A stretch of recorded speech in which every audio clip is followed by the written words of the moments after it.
गुरु तेग बहादुर सिखों के नवे गुरु थे, जिन्होंने प्रथम गुरु नानक द्वारा बताए गए मार्ग का अनुसरण करते रहे। उनके द्वारा रचित 115 पद्य गुरु ग्रंथ साहिब में सम्मिलित हैं। उन्होंने काश्मीरी पंडितों तथा अन्य हिंदुओं को बलपूर्वक मुसलमान बनाने का विरोध किया। इस्लाम स्वीकार न करने के कारण 1675 में मुगल शासक औरंगजेब ने सबके सामने उनका सिर कटवा दिया। गुरुद्वारा शीशगंज साहिब तथा गुरुद्वारा रकाबगंज साहिब उन स्थानों का स्मरण दिलाते हैं जहां गुरुजी की हत्या की गई तथा जहां उनका अंतिम संस्कार किया गया।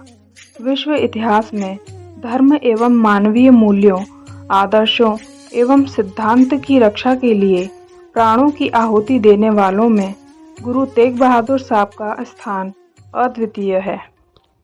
गुरुजी का बलिदान न केवल धर्म पालन के लिए नहीं अपितु समस्त मानवीय सांस्कृतिक विरासत की खातिर बलिदान था। धर्म उनके लिए सांस्कृतिक मूल्यों और जीवन विधान का नाम था। इसलिए धर्म के सत्य शाश्वत मूल्यों के लिए उनका बलि चढ़ जाना वस्तुतः सांस्कृतिक विरासत और इच्छित जीवन विधान के पक्ष में एक परम साहसिक अभियान था। गुरु तेग बहादुर जी का प्रारंभिक जीवन। गुरु तेग बहादुर जी का जन्म पंजाब के अमृतसर नगर में हुआ था। ये गुरु हरगोविंद जी के 5वें पुत्र थे। 8वें गुरु इनके पोते हरिकृष्ण राय जी की अकाल मृत्यु हो जाने के कारण जनमत द्वारा ये नवम गुरु बनाए गए। इन्होंने आनंदपुर साहिब का निर्माण कराया और ये वहीं रहने लगे थे। उनका बचपन का नाम त्यागमल था। मात्र 14 वर्ष की आयु में अपने पिता के साथ मुगलों के हमले के खिलाफ हुए युद्ध में उन्होंने वीरता का परिचय दिया। उनकी वीरता से प्रभावित होकर उनके पिता ने उनका नाम त्यागमल से तेग बहादुर यानी तलवार के धनी रख दिया। युद्ध स्थल में भीषण रक्तपात से गुरु तेग बहादुर जी के वैरागी मन पर गहरा प्रभाव पड़ा और उनका मन आध्यात्मिक चिंतन की ओर हुआ।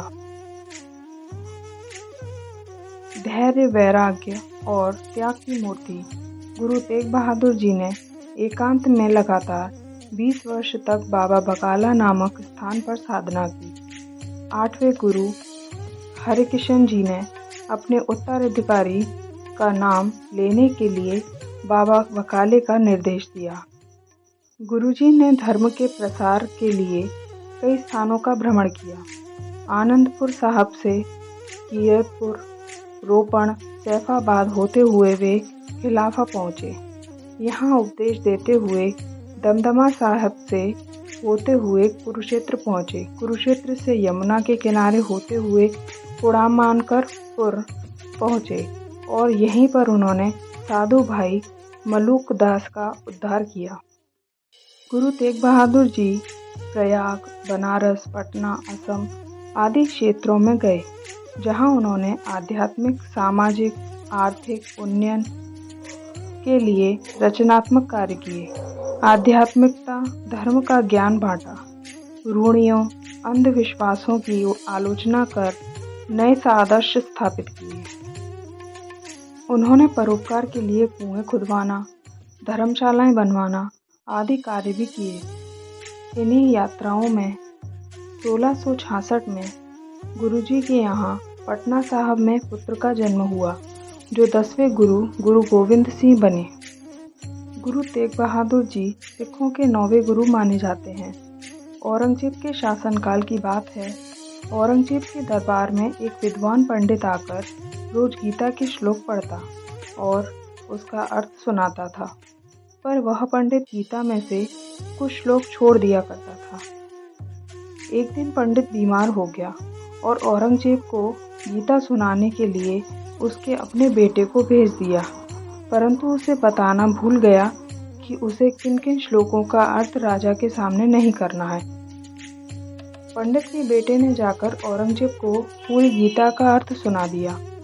गीता का पूरा अर्थ सुनकर औरंगजेब को यह ज्ञान हो गया कि प्रत्येक धर्म अपने आप में महान है, किंतु औरंगजेब की हठ धर्मिता थी कि वह अपने के धर्म के अतिरिक्त किसी दूसरे धर्म की प्रशंसा सहन नहीं करता था। जुल्म से त्रस्त कश्मीरी पंडित गुरु तेग बहादुर के पास आए और उन्हें बताया कि किस प्रकार इस्लाम स्वीकार करने के लिए अत्याचार किया जा रहा है, यातनाएं दी जा रही हैं।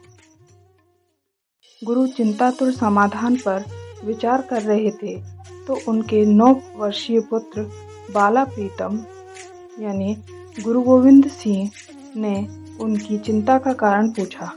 पिता ने उनको समस्त परिस्थिति से अवगत कराया और कहा, इनको बचाने का उपाय एक ही है कि मुझको प्राण घातक अत्याचार सहते हुए प्राणों का बलिदान करना होगा। वीर पिता की वीर संतान के मुख पर कोई भय नहीं था कि मेरे पिता को अपने जीवन गंवाना पड़ेंगे। उपस्थित लोगों द्वारा उनको बताने पर कि आपके पिता के बलिदान से आप अनाथ हो जाएंगे और आपकी माँ विधवा, तो बालक प्रीतम ने उत्तर दिया, यदि मेरे अकेले के यतीम होने से लाखों बच्चे यतीम होने से बच सकते हैं या अकेले मेरी माता के विधवा हो जाने से लाखों माताएं विधवा होने से बच सकती हैं, तो मुझे यह स्वीकार है। अबोध बालक का ऐसा उत्तर सुनकर सब आश्चर्यचकित रह गए। तत्पश्चात गुरु तेग बहादुर जी ने पंडितों से कहा कि आप जाकर औरंगजेब से कह दें कि यदि गुरु तेग बहादुर ने इस्लाम धर्म ग्रहण किया तो उनके बाद हम भी इस्लाम धर्म ग्रहण कर लेंगे, और यदि आप गुरु तेग बहादुर जी से इस्लाम धारण नहीं करवा पाए तो हम भी इस्लाम धर्म धारण नहीं करेंगे। इससे औरंगजेब क्रुद्ध हो गया और उसने गुरुजी को बंदी बनाए जाने के लिए आदेश दे दिया। गुरुजी ने औरंगजेब से कहा कि यदि तुम जबरदस्ती लोगों से इस्लाम धर्म ग्रहण करवाओगे तो तुम सच्चे मुसलमान नहीं हो, क्योंकि इस्लाम धर्म यह शिक्षा नहीं देता कि किसी पर जुल्म करके मुस्लिम बनाया जाए। औरंगजेब यह सुनकर आग बबूला हो गया। उसने दिल्ली के चांदनी चौक पर गुरु तेग बहादुर जी का शीश काटने का हुक्म दिया और गुरु तेग बहादुर जी ने हंसते हंसते अपने प्राणों का बलिदान दे दिया। गुरु तेग बहादुर जी की याद में उनके शहीदी स्थल पर गुरुद्वारा बना है, जिसका नाम गुरुद्वारा शीशगंज साहिब है। गुरु तेग बहादुर जी की बहुत सारी रचनाएं गुरु ग्रंथ साहिब में महला 9 में संग्रहित हैं। गुरुद्वारे के निकट लाल किला, फिरोज शाह कोटला और जामा मस्जिद भी अन्य आकर्षण हैं। गुरु तेग बहादुर जी की शहीदी के बाद उनके बेटे गुरु गोविंद राय को गुरुगद्दी पर बिठाया गया, जो सिखों के 10वें गुरु गुरु गोविंद सिंह जी बने। सहनशीलता, कोमलता और सौम्यता की मिसाल के साथ साथ गुरु तेग बहादुर जी ने हमेशा यही संदेश दिया कि किसी भी इंसान को न तो डराना चाहिए और न ही डरना चाहिए। इसी की मिसाल दी गुरु तेग बहादुर जी ने, बलिदान देकर, जिनके कारण उन्हें हिंद की चादर या भारत की ढाल भी कहा जाता है। उन्होंने दूसरों को बचाने के लिए अपनी कुर्बानी दी। संसार को ऐसे बलिदानियों से प्रेरणा मिलती है जिन्होंने जान तो दे दी परंतु सत्य का त्याग नहीं किया। नवम पातशाह श्री गुरु तेग बहादुर जी भी ऐसे ही बलिदानी थे।